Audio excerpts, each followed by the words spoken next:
Te imagino subindo no barco, fugindo, seguindo, partindo. Olhando pra quem te ama pela última vez. Tocando a esquina de casa pra nunca mais voltar.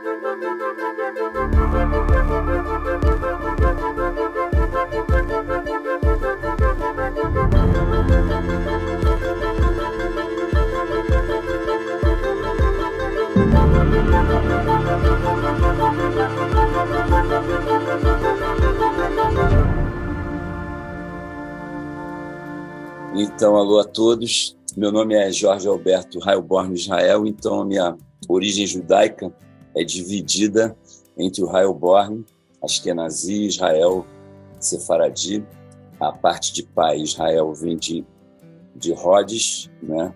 E eram, obviamente, da Península Ibérica, e depois da Inquisição foram parar no Império Otomano e ficaram lá e preservaram, inclusive, o ladino, né, que seria o Yiddish, o equivalente ao Yiddish para a língua espanhola, né? Então, eles chegaram aqui no Brasil no começo do século XX, já sabendo ainda falar espanhol, então tiveram essa facilidade também de chegar ao Brasil e ter uma língua mais próxima, né, assim, já para se entender e se estabelecer no Brasil. E tem uma história engraçada que meu avô, na verdade, a minha avó conheceu meu avô por carta, porque ele veio para o Brasil em busca de oportunidade, assim, também, depois da Primeira Guerra Mundial.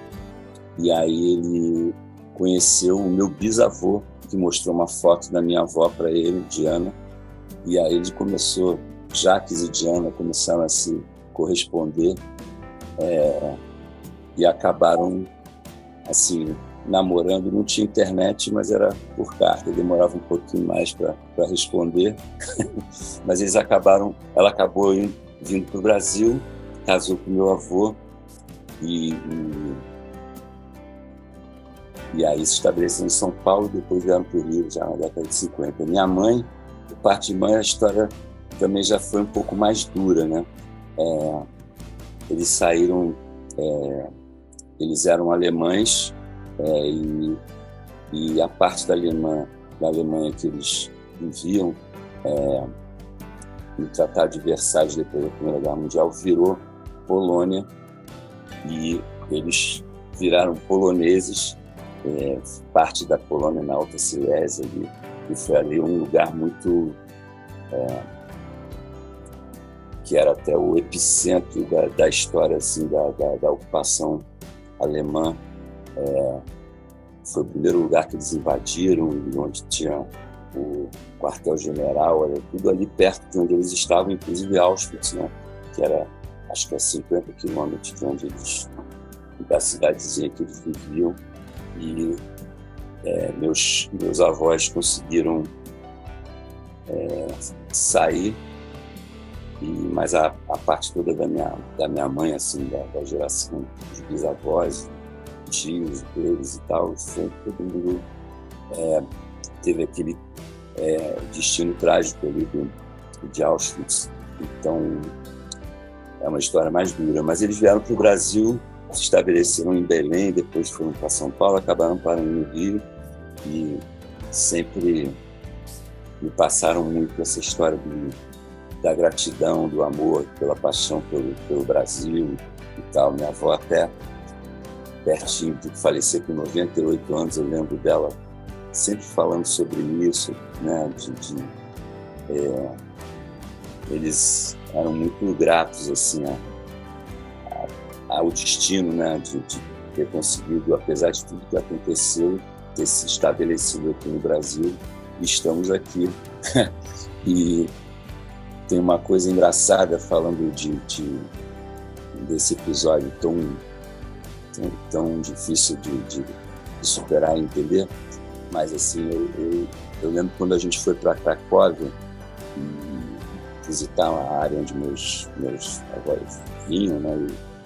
E acabamos indo visitar Auschwitz, né? Que é um passeio que se faz, assim, que acho que todo judeu vai lá prestar, faz parte da história do aprendizado dos filhos também, daquela nossa missão, né, de não deixar isso esquecido, mas que eu tive uma sensação, eu transformei, quer dizer, não foi premeditado não, mas o que eu senti ali naquele dia, por acaso era comemoração de alguma coisa judaica, e tinha um grupo grande de Israel, com bandeira de Israel fazendo, então estava tendo um evento ali na cidade e estava meio ocupado por vários grupos judaicos, assim. Então eu senti uma coisa, eu fiquei pensando, será que alguém naquele momento, na guerra, iria imaginar que essa volta seria dada, né? E que os descendentes iam estar ali voltando àquele lugar e reprocessando aquilo tudo. Estamos aí, é uma cultura maravilhosa. Tudo isso que eu queria que eu conte essa história toda para chegar nisso, né? A ligação com o judaísmo é muito visceral, é muito...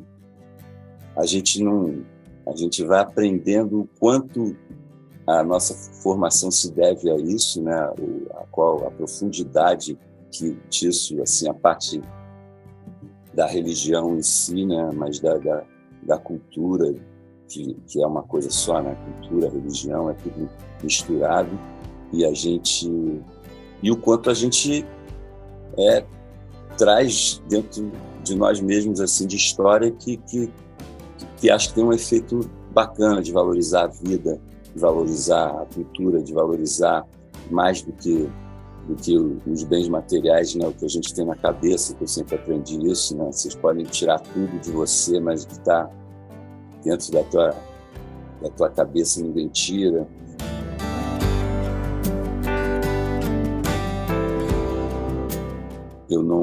Eu não sabia que ia ser músico, eu sempre amei música e não especialmente me preparei para ser músico profissional e tal. Eu até comecei fazendo física na faculdade, depois engenharia eletrônica e tal, e nesse meio tempo, obviamente, paralelamente eu tocava, tinha bandas, assim, estudei música, assim, mas não é muito engraçado, porque meus filhos assim, acabaram muito parecidos. Meu filho virou matemático, na verdade, eu não tinha tanto talento, mas eu gostava muito, assim, mas não... eu era bom aluno e tal, mas o meu filho mais velho virou matemático e tal, e puxou esse lado, mas também toca. Então meus dois filhos têm uma coisa bem parecida, assim, né? Bem legal, que eu acho que sem saber, eu herdei também dos meus avós essa história da cultura mesmo, né? De desde pequeno eu ia no municipal com a minha avó, e ela tocava piano, mas era tudo uma coisa muito, muito lúdica, assim, não foi uma coisa muito levada a sério. Minha avó me trazia instrumentos, assim, como brinquedos, né? E, assim, de quando era novo. Então, aquilo era bem natural, assim, para mim. Então, é isso aí. A gente, nos anos 80, acho que teve esse momento muito, muito legal, muito especial de mudança, assim, pessoal mais... os adolescentes terem mais expressão e também não obrigatoriamente estarem especialmente engajados politicamente. Então, assim, acho que foi uma época do desbunde mesmo, assim, de vambora, vamos tocar, vamos curtir, vamos surfar, vamos fazer teatro, vamos fazer poesia. E a gente viveu isso ali, aqui no Rio, né? E aí depois desembocou um pouco aí já falando para quem se interessa pela história do Kid, das bandas dos anos 80, que apareceu a Rádio Fluminense, que era uma rádio que começou a tocar só rock, e era uma rádio de Niterói, e aí começaram a tocar músicas de bandas desconhecidas, bandas iniciantes no Rio, que tinham fitas, chamaram fita demo, né? Umas fitas gravadas no estúdio emprestado de alguém, de uma agência, como foi o nosso caso, e a gente gravou uma música. Eu tinha algumas bandas, entre elas o pessoal que acabou virando o dia dele, a música tocou na Rádio Fluminense, a gente levou a fita na rádio, meio despretensiosamente, pretendendo tocar, mas não com aquela, assim, com a esperança de que acontecesse alguma coisa, e foi muito mais do que a gente imaginou. Acabou que a música foi... o programador Luiz Antônio Melo, que é um jornalista de música e era o diretor da rádio, o programador, ele quis tocar na hora, e aí tem a história de que a banda nem tinha nome, tinha uma lista de nomes ali, foi batizada no ar.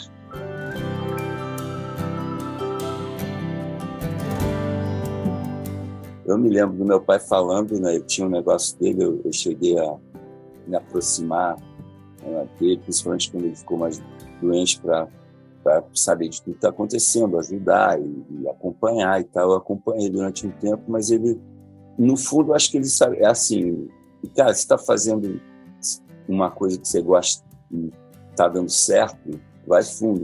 Acho que talvez se não tivesse dado certo, talvez ele não tivesse me dado tanta força. Não foi nem força, foi reconhecimento mesmo, de falar, só fica de olho, porque isso também pode não durar muito e tal. Então, por isso também, assim, talvez um dos motivos que eu segurei um pouco mais a faculdade, eu estava mais atento a essas coisas, mas, ao mesmo tempo, acho que não teve uma resistência. Tinha aquela coisa de adolescente, eu me lembro que no ano vestibular, a gente...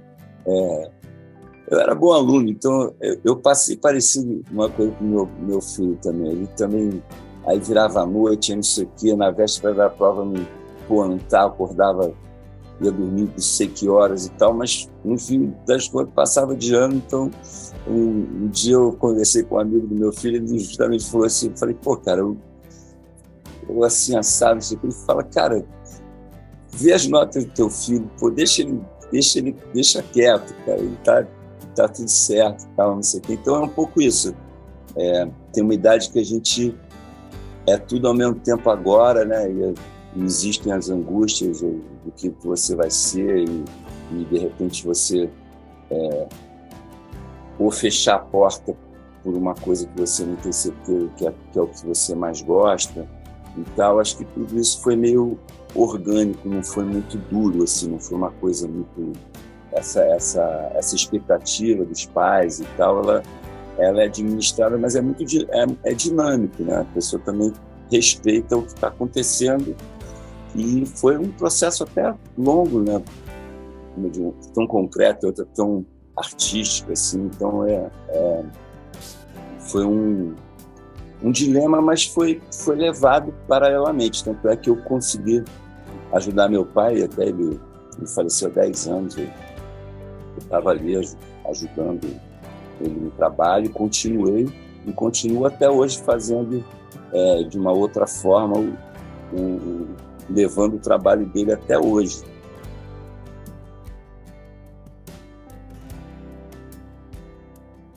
Eu acho que, de uma forma geral, pelo menos as pessoas que estão à minha volta, eles admiram muito a cultura judaica, assim, até a religião admiram bastante, né? Isso que eu tenho uns 20 anos,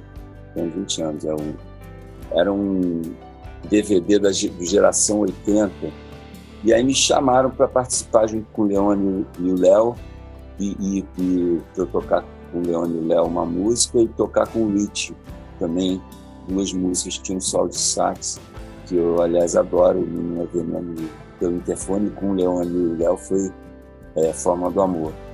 E aí o produtor falou, faz uma música tua também, escolhe uma música tua.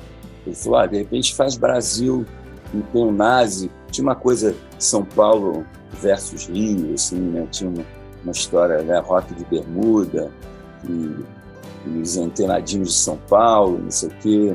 Tinha essa coisa. Mas a gente é muito amigo, assim, né? Mas no começo tinha essa coisinha e do pop, né? Principalmente, além de ser do Rio de Janeiro, não era o Barão Vermelho, nem o Paralamas, tinha a banda, o Power Trio, era uma banda mais feminina, né? Com a Paula no vocal, Mas aí acabou que isso foi se diluindo de verdade mesmo. Mas o Nazi tinha essa história, eu também nunca me aproximei tanto dele. Mas aí a gente chegou e foi tocar a música e apareceu alguém, era na gravação desse. Aí no meio disso tinha alguém com a bandeira da Palestina, alguma coisa assim, no público, e aí o Nazi começou a fazer um discurso pró-Palestina, né? Pô, eu estava no palco para cantar uma música. Naquele momento ele resolveu se manifestar ali. Aí, cara, desculpa aí, eu vou ter que ter uma palavra também, e eu falei o que eu achava, e ficou aquela saia justa, a gente cantou a música depois junto. Então foi um negócio meio doido. E aí a gente ficou nessa, falando, gastamos o que tinha que gastar, e ele pediu desculpas, assim, não tinha dito, ele disse porque quis, então sabia que eu era judeu também, então, mas ficou uma coisa assim, e ele depois me chamava para fazer participação no show dele.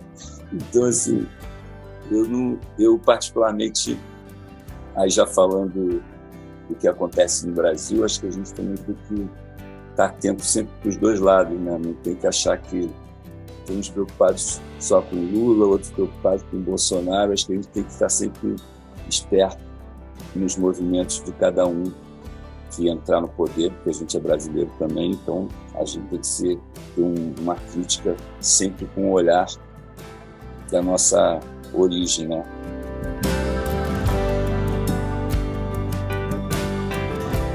Acabei não falando nem tanto de música, né? Não sei se vocês conhecem, provavelmente sim, né? O Alexander Lax, que era um sobrevivente, né, do Holocausto, que tinha uma missão linda, né, de deixar no esquecimento toda a história, que era a missão da vida dele. Maravilhoso pelo fato dele ter dedicado a vida dele a mostrar isso para as pessoas, né?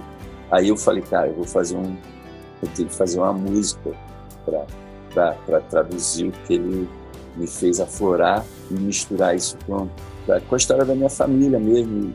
Aí tem essa coisa da minha avó, das coisas que ela gostava, assim, dessa coisa do agradecimento dela de ter vindo para o Brasil e tal. Aí foi essa canção que eu fiz, que eu fiquei bastante feliz de expressar.